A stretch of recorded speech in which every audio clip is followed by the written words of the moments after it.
Tick-tock goes the paranormal clock, and we are live once again. Dale, High Spirits, Quigley, Michael John of Michael John Paranormal Ghost Stories. Together, we are the voice of the paranormal, the voice for the paranormal.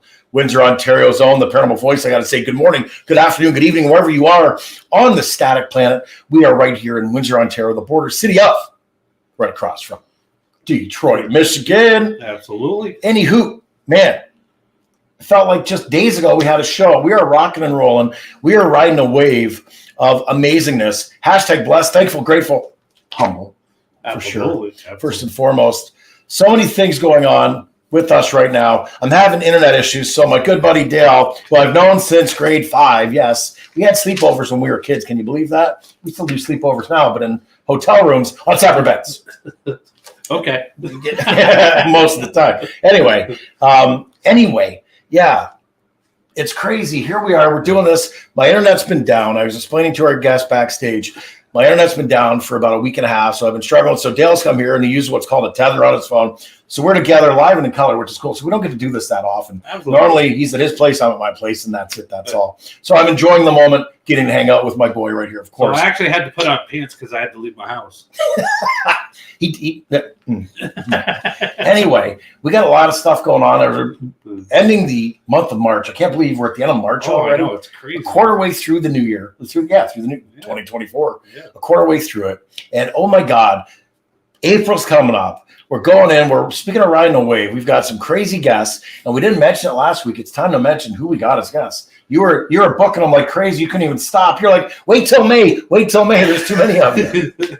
We are definitely on a ride. I mean, coming up next for us, we are going to be headed up the road to Toledo, Ohio, to the Midwest Parafest number 5. Absolutely. With Chad and Heather Dye. Yes. Which is an amazing event.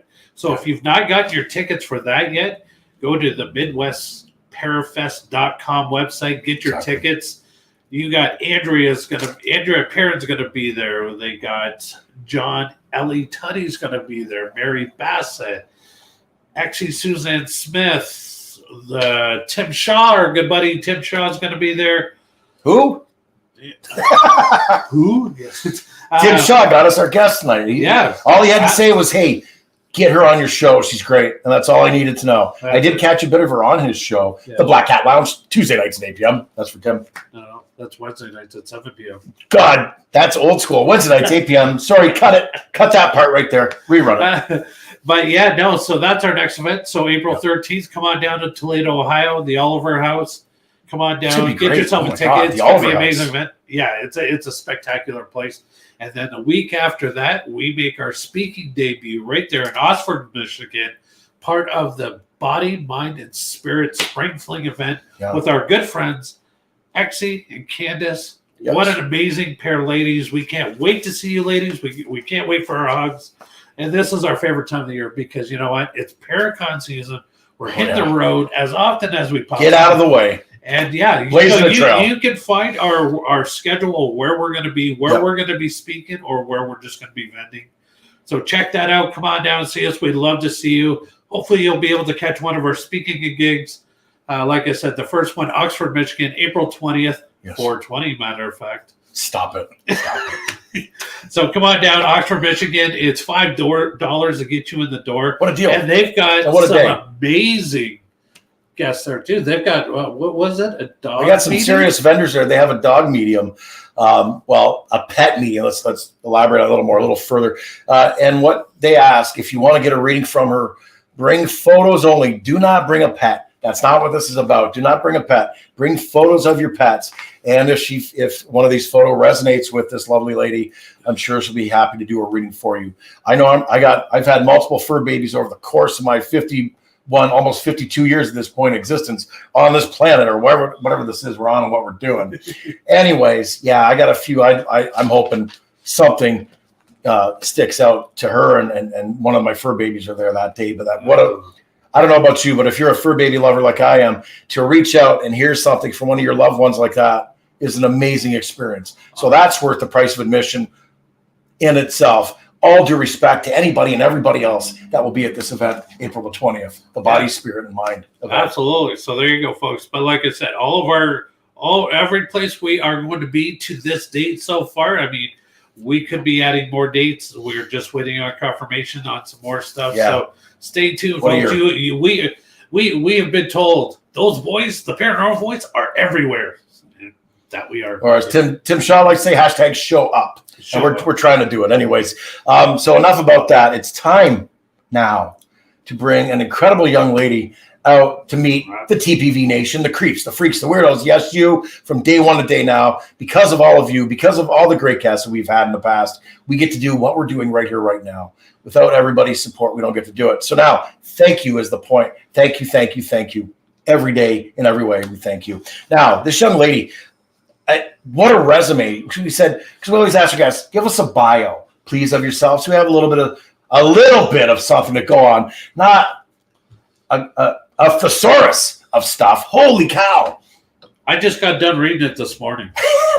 25 pages at least. No, just kidding. There's so much stuff. What hasn't she done? And she's just getting started. She's had a praying mantis confirm to her about one of her something she wanted to do, and that was become a witch. And a praying mantis encounter confirmed that for her. And we're going to talk about that, of course. Also, growing up in multiple haunted houses as a young child, talk about experiences. She was blurting out answers to her family, their thoughts. She would blurt those out as a child. Imagine now you're sitting around at the dinner table just talking, and then the little one says something about you, and how do you know that? Oh my God, I can't wait to get into that. And then on top of that, she is the star of an incredible Facebook and YouTube series called Scared and Alone. She's called Ghost Bait. What the hell is Ghost Bait? Guess what? We're going to ask her. Without further ado, I've said enough because there's so much more to say with her live and in color with us now. Please bring in star of Scared and Alone, Courtney Buckley. Oh, let's see. Oh, there she is. Hello. Hi, guys. That was the best intro I think I've ever received. I'm like so amped up right now. Yeah. Thank you. That's good. That's why we do this. And thank you again for being here. Oh my God, this is so cool because we talk about the creeps, the freaks, and the weirdos, and you got a capital on every one of those names. And that, of course, is the highest compliment from here, the TPV Nation, Dale and myself could give anyone. So thank you. What a privilege. Listen, we got some of your fans on the side already. We get Tabitha Meadows, Cheryl, I can't say the... Fiala. We're doing our best here. Tabitha Meadows, go, woo! Alicia, Lisa Wonderful. Are you related to Mr. Wonderful Paul Orndorff? I love that name, Lisa Wonderful. That's great. That's an old wrestler from the 80s. Yes, I love the 80s wrestling. So anyways, but oh my God. John's an old wrestler from the 80s. We don't worry about that. That's a whole other thing to talk about some other day. But anyway. No, but Courtney, thank you so much for taking your time out of your schedule to be with us here today. We appreciate it. So, I mean, I'm already jealous of you because not only have you grown up in one haunted house, but 2 haunted houses, and I've never lived in a haunted house, and it's been like on my bucket list that I have to win the lottery to buy a haunted house so I can move into it. It's not as glamorous as it sounds when it's like the middle of the night and things are touching you or like I lived in a house, I was older, where there was like this grumpy old man spirit that would live in like the back hallway, and he used to pinch me. Whoa. And like do all kinds of weird stuff, and it would literally be the energy of like I'd go to walk through that hallway and be like, listen up, Frank, not today, like I'm not in the mood. Did you say Frank or friend? Frank. I just made it up, but we didn't. Okay. But yeah, so it's a lot. It's not like, when I love doing the show because I can go there, I can interact with their spirits, and then I can leave them there and I can come home to my nice quiet house. Wow, I mean, but I'm still jealous. I do get visitations in my place that I'm living now, but I don't consider it as a haunted place because it's my dad. Yeah. My dad has been around me since the day he passed, and it's just now it's just him. So I don't consider my place haunted because I know who it is and I know why he's there. But it would be, I don't know, kind of interesting to move into somebody else's house with a history. And here in the Windsor, Ontario area, we do have a lot of history down in the Walkerville area. Like we have houses that are almost 100 years old. And every time they go for sale, I'm like, ooh, I want to know the backstory and I want to know if it's haunted. Yeah. I work in Salem, Massachusetts, and we joke that you can't throw a stone without hitting a ghost in Salem, Massachusetts. Everything's haunted because it's just in the land. Like if you think of how much history is there, it doesn't matter when the house was built because that ground has seen so much and that energy sticks around and it's everywhere. It's palpable. Courtney, I gotta ask, with growing up, experiencing these houses. So, what was the youngest age? I guess the first time you noticed there was, something odd going on around you. We'll start with that question, then I have one to follow up with. Sure. So I don't like it's hard to think back and remember because it was something that was just sort of normal. Okay. I grew up in a family that just kind of accepted it. So like you were saying earlier, it was at the kitchen table. I'd be sitting at the kitchen table and my grandmother would be stirring, cooking something, and she'd think, oh, I don't know where I left my keys, but she wouldn't say it out loud. I'd be coloring and I'd be like, oh, they're on the hall table. Like what? So it was just like that. It was all very normal. So there was definitely the house that I remember growing up in. I lived in Lynn, Massachusetts, and I was there. I experienced a lot of trauma in that house, but I think that trauma was made worse by something that I believe is still there. I've driven past the house since, and I believe that there's something very negative in the lower area of that house. And I mean, I moved out of there when I was 6.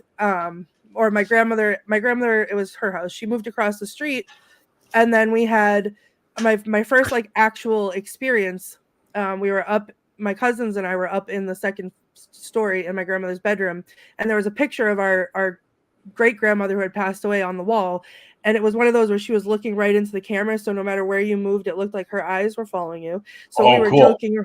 Yeah, we were joking. We're like, oh, Big Nana's looking at me over here. And oh, Big Nana's looking at me over here. And then all of a sudden, my cousin and I looked at each other, literally sheet white, because we both felt hands on our shoulders.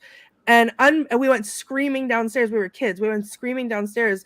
Unbeknownst to us, there was a lot of activity that was happening. Both my aunt and my grandmother lived there, and there was a whole bunch of stuff that was happening in that house that they didn't tell us because they didn't want to scare us, but we experienced it firsthand. So even then, for them, they were experiencing having things happening. So was that the scariest thing that ever happened in that house, or what's the creepiest, worst thing ever happened to you in that house? So that was the only thing that happened to me in that house. But my grandmother used, her and my aunt used to use baby powder after they take a shower. And there was 2 bathrooms in the house, and they for weeks would get mad at each other because there would be baby powder all over the floor, and they would think that the other one was doing it, but they weren't. So something else was dumping the baby powder out all over the floor. And then one night, I believe there was like slamming of cabinets and things moving around, and that everybody got upset about. But I don't know, looking back on it, it was anything bad. It was just noisy. Right. And growing up that way too, like you said, to you it was normal. And I mean, that's in itself, that's fascinating to think, like all this weird stuff. Now, outside your family, like what was like your parents like thinking? Like were they in tune to the paranormal as you were, or were they always like that it's your imagination? So I think it was a mix of both. I think that they didn't shut it down. Like they never would say, oh, it's just your imaginary friend, or oh, you're imagining things, or whatever it was. They also just wouldn't make a big deal out of it, or really, like I'd say something and they'd be like, oh, cool, and then move on. So it wasn't tamped down like I feel like it is for a lot of people. I wasn't told I was wrong. I wasn't told it was bad. I wasn't told any of that. Wow. It just was something that was, and that was it. Yep. Well, that's interesting you say that, because in a lot of people we spoke to, depending, growing up with their gifts, if you will, it's been suppressed by family. It's in your imagination. Go to sleep, whatever, what have you. So in a way, I mean, they weren't dumbing you down by any means, but in a way they were supporting you and letting you just kind of go on and experience whatever you're experiencing, kind of letting you do your own thing and figure it out for yourself. To me, that's a way of support as well. So, I mean, you were lucky that way to hone your skills, if you will, right? So good on them. I agree. And I'm a mom now. I have a 14-year-old. And when he was growing up, I did the same thing for him. So there was the only time that he ever really experienced something was in an old apartment that we lived in. I was relieved when I first moved in because I couldn't feel anything. It didn't feel like there was anything there. But he would scream about the doctor. He kept saying the doctor. Did you see the doctor? Did you see the doctor? And I was like, who are you talking about? So I was like, okay, I didn't see the doctor. Tell me about him. So it's the doctor. And he's on the spectrum. And at that point, he didn't have a very wide vocabulary. So I couldn't get a lot of information out of him, but he kept bringing it up. And then one night, he was getting used to like sleeping in a different room than me. And he was little, like 3-4 years old. And so I put him in his bed and I came in my room and there was nothing, literally nothing that would have gotten me to get him out of his bed because we were doing this. And I fell asleep and I was right in that zone between like sleeping and awake. I was laying on my stomach and I started to have a dream where I was aware it was a dream, but I could hear talking and I was trying to like listen and like really pick out. And right when I'd start to hear a word, it would stop and then it would be over here. And so I'd have to like re-listen over here and then it would stop and whatever. And it kept going and going. And then all of a sudden I was listening as hard as I could and something came right in my ear and went, la, la, la, la, la. And I shot up out of bed. My heart was in my throat. I was like, I'm going to pass out. Like, what was that? And then all I could think of is this new place. Something obviously is here. Like, what if they do that to him? He's not going to know how to come and get me. Right? Yeah. So I go, and this would have been the only thing like that. I was scared to death. I went and I got him out of bed and I brought him in my bed and I was holding him. His head was in the crook of my elbow. His face up. He was asleep the whole time. He never woke up. And I had the light on. Yeah. I had the light on. And just as I was getting ready to fall asleep, he vomited in his sleep and he choked on it. And the only reason he didn't choke and like actually have something terrible happen was because I had him in my arm and I could sit him up and clear it, but he slept through the whole thing. And as soon as it was over, I thought there was the doctor. And he never talked about the doctor again after that. Wow. What a story. Yeah, no, that's fascinating. So we, sorry, Facebook user, we can't see your name, but they have a question for you, Courtney. Have you ever had an attachment? Not that I know of, but I think the reason being is that it's a great question. I think the reason is because I spent so long before doing any of the in-depth like mediumship work or energy work that I was doing, preparing for that. So my boundaries were are so hard and fast. It's like turning on a light bulb. Like you can come and talk to me, but you're not coming with me. You're not doing any of those things. And I believe in those boundaries so hardcore, and they've only ever been violated once. So I feel like even though that shook me pretty bad, it's still nothing came home with me. But no, thankfully, and hopefully I won't, because they're not allowed in my house. You know what? And boundaries are a good thing in the paranormal, and a lot of people don't understand when they do haunted locations. Is that okay? You're there to go investigate, but those spirits there are not allowed to attach to you.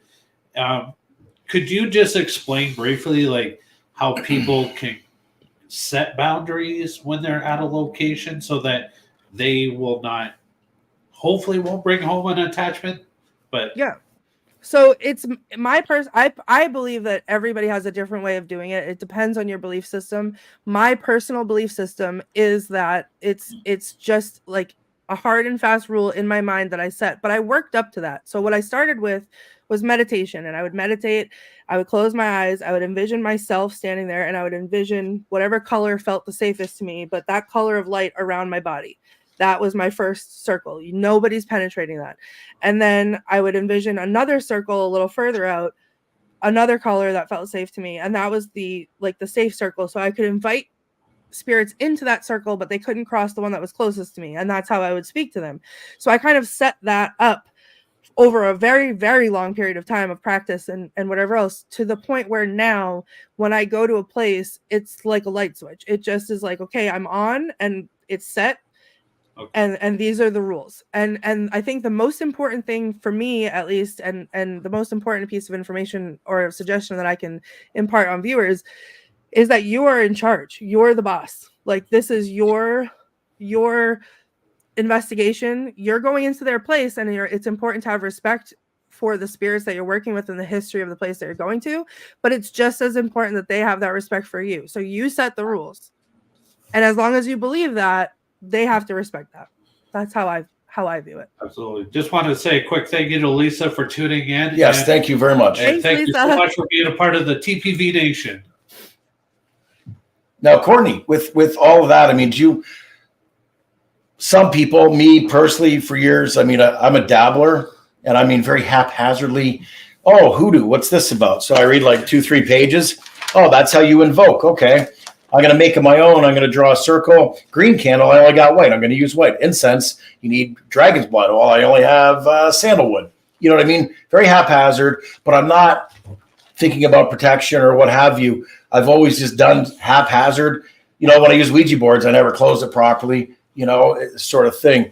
Do you recommend that? My thing is this: your intention is everything. When I'm done, I'm done. Get away. You're not going to, and Dale knows, I mean, in this apartment, I've been here 16 years. There's not every day, not even close. And I'm not making this about me, just real quick here. There's been disembodied voices where I've heard my name. I've heard a woman laughing, that sort of stuff. I've heard them say my one cat's name. Shadow figures, definitely. You know, I had my very first and second sleep paralysis experience here, et cetera, et cetera. But I mean, with all that, I've never used any type of protection until I got a mask. I was told it was haunted. And, you know, I, like yourself and like my mentor and friend, Tim Shaw. Yeah, okay, we'll see. You know, but I want to collect stuff like you. It's a passion, right? So I get this giant mask, and the first day, my one cat starts kind of looking around for him, and I caught her on video after the fact, right? Short version. And then I walk up to the mask. I'm like, hey, if there's anybody in there, I give you permission. Let me know you're here. Which started a multitude of things, you know, days worth of events, you know, month and a half probably. We went to an exorcism, and we were gifted exorcism blessed holy water, salt, and oil. So I usually keep that stuff hidden. I actually, on advisement of Tim Shaw, I cracked out the holy water. I put on the mask. I put on my cats and on my door. And now it's been pretty quiet. It crept back for a minute, this thing, but that's about it. But land the plane. I take off. Sorry. Land the plane on my point. Do you recommend protection, or is it teach their own? I think it's teach their own. But you said it yourself a minute ago. You said it's all about the intention. And that's really the important thing. So people will come to me and say, oh my God, don't touch a Ouija board. Well, I've done the wrong thing with a Ouija board. I've learned my lesson, and now I know what to do. So I've learned from it. It's not the Ouija board that's doing it. You could do the same thing with a rock and a leaf outside. Like it's what you're trying to do with it. So it's all about the intention. And the beautiful thing about witchcraft, the thing that I learned when I finally became comfortable enough to call myself a witch, this was my, you know, I researched all the religions or whatever. I'm not a religious person. Witchcraft isn't a religion for me, but it's a practice. But what got me to say that I was comfortable with that was the fact that it was personalized. It was my craft. It was not, I didn't have to do things the way that the book said. I could make it be just like sandalwood is one of my favorite scents. I'll use it in everything because or if I don't have anything, I call myself the worst witch ever because I will literally just like find things that are around me because I'm too lazy to go get the real things. And I do it with that because it doesn't matter what you use. It's all about the intention. So it's the same thing when you go ghost hunting. It's the same thing when you're going into these paranormal locations. If your intention is to go in there and rile things up and make things mad and provoke and do all those things, then you're going to get the nasty stuff. But if your intent is to go in there with respect and to take care and to share a story and to do whatever, you're going to get a different kind of experience. So it's really all about, it's to each their own. I don't go out and draw a salt circle around myself every time before I go into a location because I don't need to do that. But if someone else, that's how they feel safe, then I think that it's going to do the same thing as what I do. It's just a different tool. Okay. Wow. I was like, I didn't mean to be like yelling. I was very excited to have. No, you're great. No, that's awesome. Hey, shut it down. So talking about you being a witch now, you said that there was a praying mantis came to you to answer your question. Now, could you tell us this? Because, I mean, praying mantises have a lot of different spiritual or significance to different people. So obviously this was here to answer. So I would love to hear about this story. Sure. So I normally I'm the person that like I'll look up symbolism. If I see something, I'll be like, oh, what does that mean? And I'll look it up and I go by that. In this case, it was very different. This, I knew it was meant for me and I knew what it was meant to say just because I saw it. But I had been, like I said briefly a minute ago, I've researched all the different religions, trying to find my place in the world. I had studied demonology. And in studying demonology, I had studied demonology across all the religions. So I was very open to all kinds of different things. And I was working in Salem and I was seeing, firsthand, like the witch shops and everything else and all the things.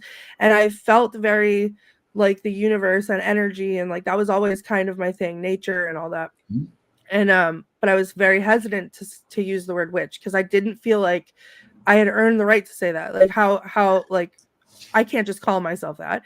Okay. But I was considering it and I was mulling it over and I had spent a lot of time and I worked an overnight job. I went to work that night and I had a little notebook with me and I wrote a letter to the universe that night. And I was like, I'm trying to figure this out. This feels like the right thing for me, but I really don't know. And like, I'm just like literally getting thoughts on paper, just writing down.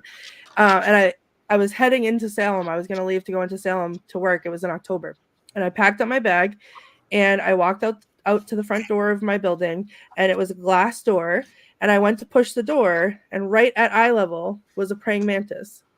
And I'd never seen one in my life ever. That was the only one in my life that I've ever seen in real life. Wow. And it was right there on the door. And I stopped and I looked at it and I was like, what is this doing here? And then I was like, oh, I know what this is doing here. And so I said, thank you. And I left and I went to Salem and I dropped a whole bunch of money buying all the books and the cauldron and the everything else. And I had bags and bags and I'm at work with all my little witch bags. And from that day on, I was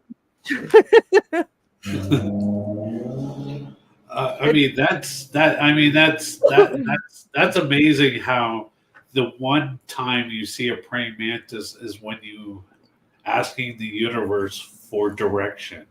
Yep. I mean, that's pretty amazing. And I mean, we know that there's different types of witches. Now, what would you put your, like, I don't like putting labels, but unfortunately society puts labels on everybody. So for the humor of the people that have to have a label on things, what would you classify that as? Or I just say it's just witch for me. I'm not Wiccan because I don't practice a religion. I'm not pagan. I don't do the pagan holidays. I don't do any of those things. For me, witch is a very personal thing and it's, like I said, it's my craft. So I do spells. They're haphazard at best, but I do them. And I work with energy and I think that's kind of comes into like the paranormal investigating. Like I'm so used to working with the energy that I feel the energy when I'm there, but it's just witch to me. And I mean, there's people out there who call themselves, identify themselves in all different kinds of ways. And I respect all of that. I think the book that I picked up that day, I opened it up and I didn't even read the whole book. I didn't read any more of the book than the first line of one of the paragraphs said, witchcraft is for you. Like you take what you want and you leave the rest, and it's all your own personal thing. And that was the mantra that I kept to. So not everybody's going to feel this way, but for me, it's just, I'm a witch and that's it. Not a very good one. I also, but put a definition on what is a perfect witch. I mean, you're always going to be learning because it's not something that you could say after doing it for 3 years or 5 years or whatever, however long you've been doing it. Oh, I'm an expert because like even in the paranormal investigation field, I'm an expert paranormal investigator. Well, what makes you an expert to call yourself that? I mean, I've been doing it for over a decade. I don't think I'm an expert. Why? Because every investigation I've ever done, I've learned something from the people that I've been with. Everybody does something similar. People do stuff differently, and I take that all in and I try to use it myself. So I'm a student of learning the paranormal. Yep. And I like the expert thing. I don't agree when people say, "Well, I'm an expert." Well, How did you get that title? Did you take a course because you got duped? Isn't that why we do it? Right? Like I don't do it. I don't go out on episodes of Scared and Alone to show off and to say, oh, like, let me use this gadget or whatever it is. I go there to learn something, to connect with something that's different than myself. And if I can be the person or the thing that facilitates that for other people to enjoy, then so be it. But like, that's what the fun in it is to learn something and to learn about, even if you're going to the same place over and over and over again, you're going to learn from the people that were there. And that's the beauty of it. And it's never the same experience twice, right? That's right. You never know what you're going to get, if you will. I want to go back to the Ouija board for a minute, because in your bio, that massive bio, my God, it's amazing. But wow, you've done so much, really. In the bio, you mention you're at school, you're away at school, and you're using a Ouija board. And I call it a tool. I don't care what anybody says. It's a tool. It's nothing, all that mumbo jumbo and all that stuff. Things happen. Your intention is everything, like you said. So we're going to touch on that. So you're away at school and you conjured something, you evoked something that ended up at your home. Yep. So this is actually a great question. I don't know that I've ever talked about this on a podcast before. So yes, exclusive. Here you go. I was away at school, and a friend of mine had a Ouija board, and I'd never used one. And we sat in a circle with a few of us, and we used the Ouija board, and we contacted a little boy named Charlie, or so I thought. And for some reason, someone got in their heads that we should invite Charlie into one of us to communicate through us instead of using the Ouija board. No. Wow. Listen, I was young. I was naive. I hadn't learned lessons yet. This was my. It's okay. I love hearing this experience. That's how we learn. You're right. So do not do what I did, ladies and gents. So, we went around the circle and we asked it if it wanted to enter this person. It said no. If it wanted to enter this person, it said no. If it wanted to enter me, it said yes. So we took our hands off the board and we held hands, and I closed my eyes. One half of my body was freezing cold, and I had tears pouring out of that side, and then the other half was boiling hot. And I was starting to see this boy, and I could see the back of his head. He had red hair. He was little, and he was sitting facing away from me. And as the scene started to sort of build around him, it was my home. That was not school where I lived. It was the apartment that my family lived in. And they were asking questions, and I was feeling very scared, and I saw visions of him being held under the water in the tub. Oh my God. Yeah, it was really scary. And so I said I wanted to be done, but we knew enough to know that we had to close the circle. So they wouldn't just drop my hands. They were trying to get him to leave. And every time they would suggest that we leave, he would go from facing away from me to whipping around and looking at me and then whipping back. And it was like I would jump every time. It was horrifying. So somehow we got him to leave. And then, unbeknownst to me, family members started experiencing things in that apartment. So when I would go home from school, it would be a situation where, like, if I was the only one, and it was just a bad vibe. I would be home alone. People would come home. I would be asleep with every light in the house was on because I didn't feel safe. Or like, if that sounds like me as a kid. Right. Sorry, excuse my laughter. No, it's terrible. But if I laid in my bed, I had to lay facing a certain way because I was sure that something was going to pop up next to me and look at me. And then this went on. And finally we moved out. The day we moved out, all of our stuff was out. And the feeling was different. It wasn't that scary feeling. It was a very smug feeling, right? Like, haha, got you out of here. And I stood in the kitchen and I said out loud, I was like, are you happy now? We're leaving. And the sink in the bathroom started gurgling like someone was pouring water down it. And I said a couple more things, and every time it would gurgle. And I was like, good, get me out of here. And he stayed there. So, or whatever that was, stayed there. And I learned a lesson that day. How did you get closure on that? Just by leaving, and that was it? Yep. And then I stayed away from Ouija boards for a while. But then I really kind of like learned a lot more about control and about safety and everything else, and learned from that situation that was my fault. I had invited it in. Yeah. It wasn't because of the Ouija board. It was because I made a wrong choice. Right. It's a great tool. It's a great gateway. Someone said it earlier, careful what you wish. And again, intention is everything. whether it's ghosties, it's aliens, it's cryptids like Dogman and Bigfoot, on and on the list. Whatever your intention is, something's going to happen if you go looking for it. You go into a forest, one thing. You go into the forest, you start whistling, they know you're around. I'm going to just put this intention right out there into the universe. Aliens are a no-go for me. So no thank you to any aliens that just heard that. Stay away from me. Okay. They're so scary. Our good friend Wojo here, the Facebook user, that's our good buddy Wojo. Wojo! He says, what was your most dangerous demonic investigation you've had? So I wouldn't call it demonic because I don't believe that I've ever encountered anything quote unquote demonic. I don't like to use that word. I'm not a Catholic priest. So what I will say is the most dangerous investigation I had was at Villisca Ex Murder House. So if anyone, a lot of people have already heard the story in the chat there. They've watched it. Where is this at? Sorry? The Villisca. But where? In Iowa. In Iowa. Okay, that's what I meant. Sorry, what city? Sorry. So is this, if you haven't heard this was my top of the bucket list paranormal location because I heard about this story when I was 12 and decided then and there that I wanted to be on a ghost show and I wanted to be left alone in places. And this story haunted me. I love it. So I finally get there they are in the chat talking about it. I finally get the chance to go, and Sarah Gigi from Paranormal XL was with me. Yeah. And we I did an episode and it started out and it was awful. Like it was so scary. I've never been so scared in my life. But then something happened where I didn't feel safe in the house. I think now looking back on it, I was trying to hurt her. So I asked her to come in. Okay. Yeah, it was the first time it had ever been anyone other than just me. I asked her to come in. We went upstairs to where the parents were killed.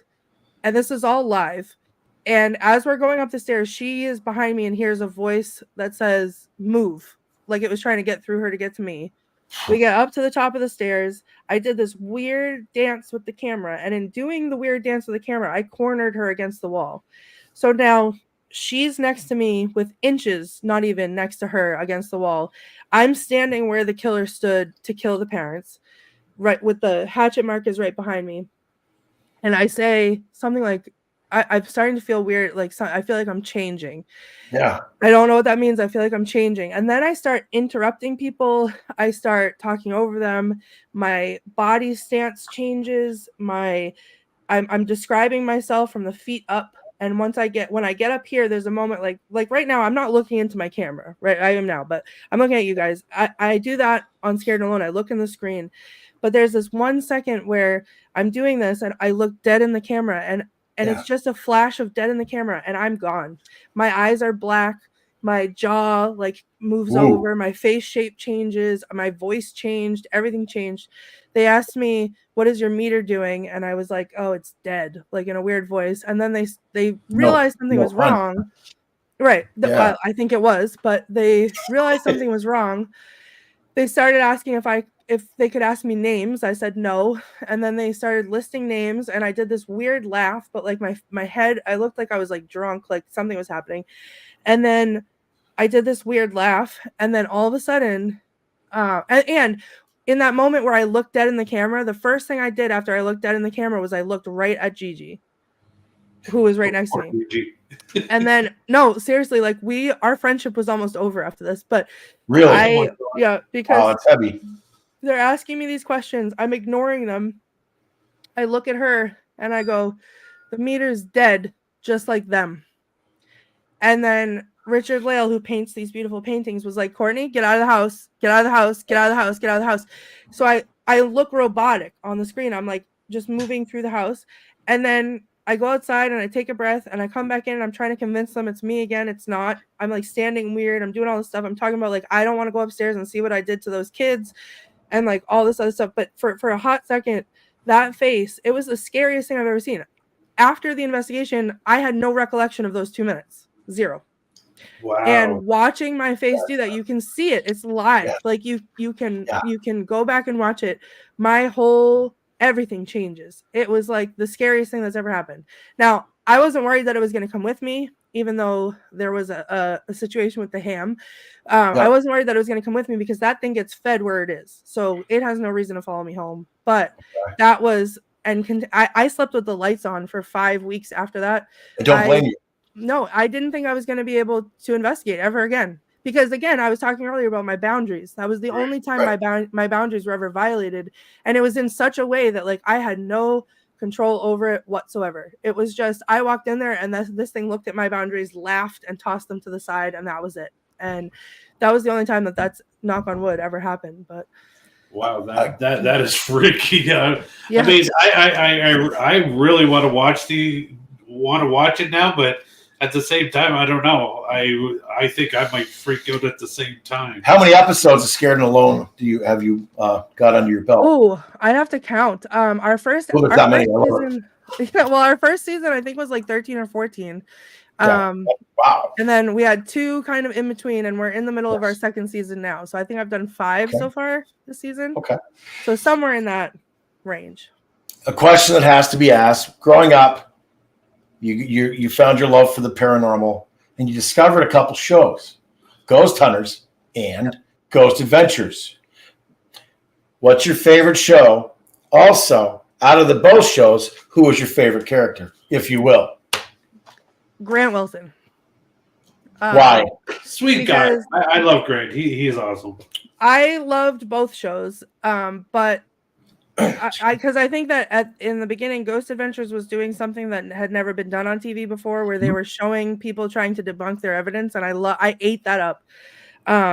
But Ghost Hunters will always have a special place in my heart because I was a teenager when like an older teenager, but I was a teenager when Ghost Hunters was on, and it made it okay for me to be my weirdo self. I wasn't the weirdo because they were on TV doing it, so I could be in a cemetery doing it because they made it cool. And I got an opportunity to meet Grant Wilson a few years ago, and I cried telling him that. Like it was like I was so excited to meet him because he was so important. Like what he did was so important for me growing up. Yeah. So that he and them, and he was just so cool in real life. So he's my favorite. I love that for you, by the way. What a great story! You got to meet one of your idols. That's amazing. I had no chill. It was not okay. It was. Now, what about Ghost Adventures? Did you have a favorite from that show? Nick Groff was always my favorite. Okay. Oh, I love Nick Groff too. Yeah. Dale knows that. He's met everybody. I just kind of right on Dale's. I met him too. He's just so down to earth and really cool. So, but yeah, I think, and Aaron, I love that Aaron goes in like I do alone, even though he's forced. Yeah, he's crazy. It's not willingly. It's kind of forced. But actually, my favorite shows to start with were neither one of those. It was way back in the way back machine to like Fox when ABC Family or whatever it is now was Fox Family, and it was like Most Haunted Places in America or like Most Haunted Place in the World, and the poltergeist lady would be like, 13 years ago, someone was murdered in this area. And I would be like, oh my God, this lady's terrifying. And that's where I heard about the Velisca house. But it's also where I watched them lock people into Dracula's castle and they had to perform dares in the dark. And I sat in front of the TV and I was like, someday that's what I want to be when I grow up. And now I am. Made it happen. Here you are. So let's talk a little bit about Scared and Alone. How did this become to be for you? Like, how did you find out and the producers get a hold of you? So this it's a very synchronistic story, so bear with me. But I was doing tours in Salem, and I was moving on from being a tour guide to being a manager. And one night my tour guide called out. I had to go into cover, and I was very upset about it. And I got there, and I was like, I don't want to do a tour, whatever. And then I did the tour, and I was fine. I was happy. I love doing tours, so it's great. And at the end of the tour, these 2 people came up to me and they said, "Can you tell us what you know about John Proctor?" And I said, "Oh, are you descendants of his?" Because that happens a lot. And they said, "No, we just bought his house." And I was like, oh my goodness, wait, because I've been stalking you lightly online because I tried to aggressively win the lottery so I could buy that house myself, because growing up I used to drive by and love it. Right. And I was sure, again, just like with Grant Wilson, there was no chill. I was not cool at all. I was very aggressive about it. And I was like, they're never going to want to talk to me again. This girl is crazy. She stalks us online. But they were not like that at all. And they were like, do you want to come see the house? So it was great. And we've formed a friendship since then. But they were doing a podcast about the house with Bridget Marquardt. And they asked me to come and help tell ghost stories about it because I had experienced some stuff in the house. And the producers of our show produced that podcast as well. And then there was the World Ghost Hunting Day. They wanted to do a live stream from the house. So they asked the owner of the house, Barbara, and she said, well, I don't want to do it, but Courtney will do it. And I was like, yeah, I'll do it. So they put me in the scary basement. I remember the segment Aaron Sagers was talking to me, and you can see the camera like shaking because I was like, why is Aaron Sagers talking to me? Like, I don't understand what this is. And then I went down in the basement. I'm in the dark. I got a K2 meter and a little flashlight, and it was Dean Haglund. It was David Sloan, Haley Michelle, and Richard Lillard, and it was like the minute it turned on, I was like, oh, I'm ghost hunting with my best friends. And it just happened. And I was only supposed to be on, I think, for like 15 minutes, but I ended up doing it for like 2 hours. And then stole the show. It was fun. We all did. We had such great chemistry. And then it was like a week or so after that the producers called and they said, hey, we want to do this. Like, we want to make this a thing. Are you interested? And I was like, am I interested? Like, what are you, my fairy ghost parents? Like, yes, this is my dream. So that was that's all she wrote. Wow. I mean, that's amazing how you put the intention out there a long time ago, and then just by the universe introducing you to this family that bought the house, and then one thing led to another. So I mean, you made all your dreams come true all in like one little connection, and that's amazing. And the best part of that story, and I forgot to include this too, is that they didn't have tickets to my tour that night. They had tickets to a different tour, and at the very last minute changed their minds and then bought tickets to my tour. So neither one of us were supposed to be there. Right. And then we were both there, and then it's been this ever since. Wow, that's amazing! Congratulations to you. Like I said, making dreams come true, and that's living to do something that you're very passionate about is even better because you don't think of it as work. You think of it, I get to go to this really cool place. Well, and that's in addition to exactly that, I also don't take it for granted. I get to have beautiful opportunities like this to talk to you guys, to meet all these new people. And I don't take 1 second of it for granted because I am living my dream. I know not everybody gets to do that, but this was the most unattainable, like, your kid, you're going to need the golden ticket. So don't pin your hopes on this kind of a dream that I put it out there once and never thought it would ever happen. And yes, it was a long time ago, but you're never too old to do what you love. And no, I love that. Yes. What a statement. Absolutely. Because we knew each other when we were 5 years old. No. Grade 5. Sorry. I knew there was a 5 in there somewhere. Yes, he was partially right. So that's all that matters. But and here we are. We're now in our decades 50s, later, and and we are living our dream by doing this, following our passion by doing something in the paranormal field. We never knew what it was going to be. No, but this has been an amazing opportunity. And this is by accident as well. With us, right? But anyway. It was a. It's not about us, but it was, we really appreciate your story. But it's amazing how following your passion, it ends up coming true, and it doesn't matter when it happens, but it eventually happens. Yeah. So that's a story for you kids. Don't give up on your dreams. Ever. So, what Scared and Alone? How often does it air? When and where can our viewers watching you now, and of course everybody listening on KGRA Digital Worldwide, 1 a.m. Saturday nights? Of course, got to get the plug in there. Listening, where can they find you and when? So we are currently we're doing investigations on Friday nights. It's not every Friday night, so follow us on Facebook to get the announcements. But Friday nights, 9 to 11 p.m. usually. It's live on Facebook or YouTube. You can look us up on all the socials at Scared Alone Live, or you can find our website, www.scaredandalone.com. and you can watch live there. And the best part I think about what we do is just like your show, you can see that there's like people are commenting. So the people, the viewers are part of our investigation. So they comment and they pick things up and things happen to them as they're watching. And I can't see them because I use my little phone to record. But the hosts and all the panelists will read those comments to me. So you could essentially be like, oh my God, Courtney, don't look now. There's something horrific behind you. And I will be like, I'm going to pee my pants. Oh no. So what I like to ask, and I mean, this is the perfect question for you. A bucket list place you would love to investigate. Oh, this is a tough one because I just did my bucket list and it was a nightmare. I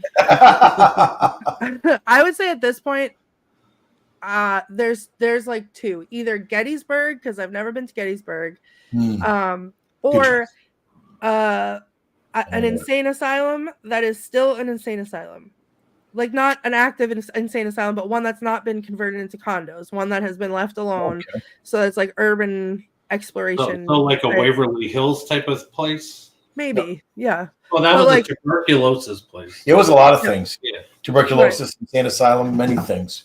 But that's where my roots were, and I will lie under oath if anybody questions me about this. But when I wasn't in a cemetery in the middle of the night, when I was a teenager, I was breaking into a lot of abandoned mental hospitals around here. So I was breaking into those, and I would love to do that legally and with permission, and of course be able to take my time. So that I think is my.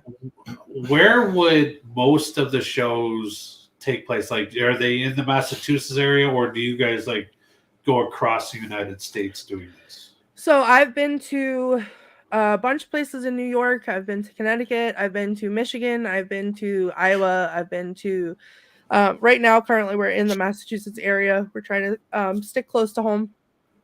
But if anybody out there watching or listening has a suggestion of a place, it has to have good Wi-Fi and it has to be big enough. Oh. Yes. Let us know.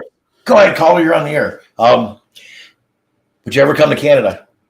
I don't have a passport or a real ID, so when I get one, we'll put you in our trunk. Don't worry about it. Perfect, done, solved it. You said a lot about the air. Now we're going to be pulled over at customs.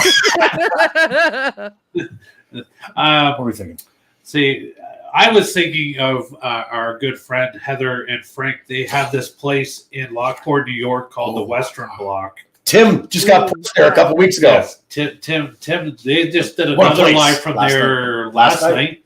And then, they did one a couple weeks before that where Tim actually got pushed off a chair. Yeah, he was telling me about that. So he told me the same thing, that's where I have to go. So yeah, I think Western Block would definitely be an amazing place to. We could meet you there. Perfect. I'm so in. I'm so in. Have you ever done OSR? What's that? Ohio State Reformatory, where the Shawshank Redemption movie was filmed. No, and I keep Gigi keeps telling me that I need to come to the Parasite. Yeah. So I haven't even been there yet. So I would definitely love to. You are going to love the place. We just did an investigation back there in November with Tim Shaw. Dropping those names. What an experience. I'm sorry, I'll pick that up. Yeah, put in your pocket. Now we're going to start dropping Courtney's name. Hey, I know Courtney Buckley. Absolutely, yeah.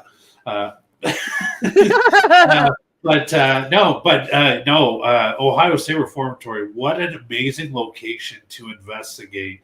Like I said, I was there with Tim Shaw and Frank and Heather from Western Block. And I'll tell you, what an amazing evening and what the experience that we came out of there with. It is definitely like, if you guys do a prison edition, suggest OSR and go into, it's called the chair room.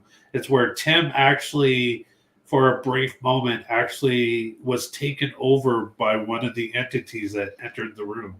Oh my God. And he doesn't even remember it. And that's the classic part about it. Yeah. Well, familiar. I was just gonna say that seems to be how the story goes. Where you just don't have any recollection of it. Courtney, as we wrap it up, the hour's gone by so fast. What a guest! Thank you so much. So many good stories. There's so much more. I'm sure we're gonna do a part 2 up the road. We'll talk about it. I want to ask you right here, right now. I mean, Do you go to events? Do you go to conventions? Or is there somewhere the people listening, the people watching, they can meet you somewhere, shake your hands, get a picture, get an autograph? I think there's some in the pipeline. I don't have any signed up just yet, but we've been talking about it. So if there's somewhere you want me to go, that you want to come shake my hand and meet me, send it to the Scared No Alone page, and we'll see what we can do. But other than that, you can actually find me on my personal socials. I'm at the Femes, which is short for femur, as I introduced you to my femur earlier. Yeah. I'm at the Femes, or you can add me on Facebook. I love to hear what you guys think of the show. If you have any suggestions, or if you felt anything and you didn't feel comfortable putting in the comments, you can send it to me. But I am reachable and I am approachable because I'm just me. So send me those messages. And that is awesome. No, I just want to personally thank you for taking the time out of your schedule to come visit us here on the TPV Nation. It's been such a pleasure talking to you. Yes, we didn't even talk about the femur part about this yet. So the bone collector, the bone collector, and there it is, folks. Oh my God, it is happening. So Courtney, thank you so much. Our viewers just went up by 20.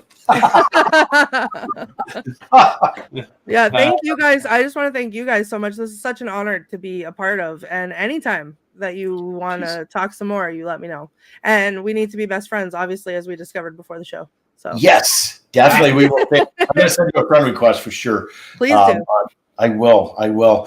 With that, I want to say thank you so much to the viewers, the TPV Nation, the creeps, the freaks, and weirdos that make up from day one to day now who we get to be, what we get to do, and that is this right here, right now. Everybody that tuned in tonight on the sidelines, commenting, saying hello, new friends, new family, if you will. New friends. I can't even talk. Oh my God. Anyway, with that, we're going to see you all on the other side. But in the meantime, and in between time, happy hauntings. Happy hauntings.